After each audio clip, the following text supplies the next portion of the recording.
History. India में सबसे पहली बार प्रिंटिंग प्रेस पोर्चुगल से आई थी। बेसिकली फादर कैस्पर कैलिजो, जो गोवा में अपना मिशनरी वर्क कर रहे थे, उन्होंने रियलाइज़ किया कि अगर उन्हें एक प्रिंटिंग प्रेस मिल जाए तो वो अपना मिशनरी वर्क अच्छे से कर सकते हैं। इसलिए उन्होंने एक प्रिंटिंग प्रेस पोर्चुगल से ऑर्डर की। इस तरह इंडिया के गोवा में पहली बार प्रिंटिंग प्रेस इंट्रोड्यूस हुई 1556 में, और बाद में बॉम्बे ने प्रिंटिंग प्रेस को अडॉप्ट किया 1670 में। बट कमाल की बात यह है कि अगले 100 सालों तक बॉम्बे से कोई न्यूज़पेपर पब्लिश ही नहीं हुआ।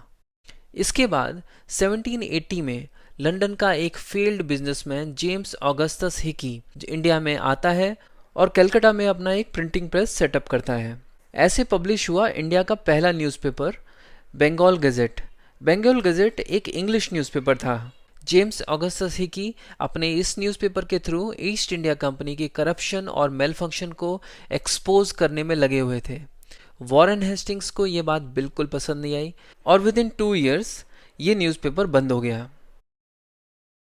इसके बाद 1784 से 1789 के बीच कुछ और इंग्लिश न्यूज़पेपर पब्लिश हुए, जैसे कि कलकत्ता गैजेट, बंगाल जर्नल और बॉम्बे हेराल्ड।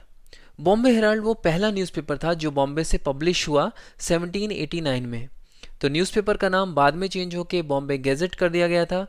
लेकिन सोचने वाली बात यह है कि 1670 में ये टेक्नोलॉजी होने के बावजूद इस न्यूज़पेपर को आने के लिए 1789 तक का वेट करना पड़ा। इसके बाद 1799 में आया सेंसरशिप ऑफ प्रेस एक्ट। हुआ क्या था कि उन दिनों फ्रेंच इन्वेजन इंडिया में पेनिट्रेट कर रहा था, तो लॉर्ड वेलेस्ली ने सोचा कि फ्रेंच पब्लिकेशंस भारतीय लोगों को ब्रिटिशर्स के खिलाफ भड़का सकते हैं। तो इसलिए उसने पब्लिकेशंस पर एक सेंसरशिप लगाने के लिए सेंसरशिप ऑफ प्रेस एक्ट का इस्तेमाल किया। तो इस प्रेस एक्ट के हिसाब से पब्लिशर्स गवर्नमेंट के खिलाफ कुछ भी पब्लिश नहीं कर सकते थे। पब्लिशर को एक कॉपी सेंसर बोर्ड को देनी होगी कुछ भी पब्लिश करने से पहले। साथ में हर कॉपी पर पब्लिशर, ऑथर और बाकी सारी डिटेल्स होना बहुत ज़्यादा ज़रूरी था। लेकिन 1818 में लॉर्ड हेस्टिंग्स ने इस एक्ट को अबॉलिश कर दिया और उसी साल इंडिया को अपना पहला वर्नेकुलर यानी कि इंडियन लैंग्वेज न्यूज़पेपर मिला, समाचार दर्पण, जो कि बंगाली भाषा में पब्लिश हुआ था। 1822 में पब्लिश हुआ बॉम्बे समाचार, जिसका नाम बाद में चेंज होकर मुंबई समाचार हो गया, और ये इंडिया का ओल्डेस्ट न्यूज़पेपर है जो अभी तक पब्लिश होता है। इसी साल 1822 में राजा राम मोहन रॉय ने शुरू किया संवाद कौमुदी। इस अखबार के थ्रू सती प्रथा के अगेंस्ट वो कैंपेन कर रहे थे। अब इसके जस्ट 1 साल के बाद जॉन एडम एक कानून लेकर आए, लाइसेंसिंग रेगुलेशन एक्ट। अब हर न्यूज़पेपर को लाइसेंस लेना बहुत ज़्यादा ज़रूरी है, अदरवाइज विदाउट लाइसेंस आप न्यूज़पेपर चला ही नहीं सकते हो। अगर पब्लिकेशन के पास लाइसेंस नहीं है तो उसको अखबार छापने की कोई इजाज़त नहीं थी, और बहुत सारे न्यूज़पेपर इस एक्ट से बैडली इम्पैक्ट हुए और बाद में बंद भी हो गए। इसके 3 साल के बाद 1826 में इंडिया का पहला हिंदी न्यूज़पेपर उद्दंड मार्तंड पब्लिश हुआ कलकत्ता से। तभी से ये दिन हर साल 30 मई को हिंदी पत्रकारिता दिवस के रूप में मनाया जाता है। 1835 में चार्ल्स मेटकाल्फ ने लाइसेंसिंग रेगुलेशन एक्ट को एबोलिश कर दिया। मेटकाल्फ के लिबरल पॉलिसी की वजह से उसे लिबरेटर ऑफ प्रेस भी कहा जाता है, बट ईस्ट इंडिया कंपनी के डायरेक्टर्स को ये बात बिल्कुल पसंद नहीं आई और एक ही साल में मेटकाल्फ को रिजाइन करना पड़ गया। फिर 1868 में अमृत बाजार पत्रिका पब्लिश हुई और भाषा थी बंगाली। अब हो क्या गया कि 1878 तक इंडियन लैंग्वेज में छपने वाले अखबारों की एक भीड़ सी आ गई। बंगाली में, पंजाबी में, गुजराती में, हर लैंग्वेज में ब्रिटिश गवर्नमेंट की पॉलिसीज़ का क्रिटिसिज्म छपने लग गया। आम लोगों तक बातें आसानी से पहुंच रही थी और इससे ब्रिटिश गवर्नमेंट को काफ़ी परेशानी होने लग गई।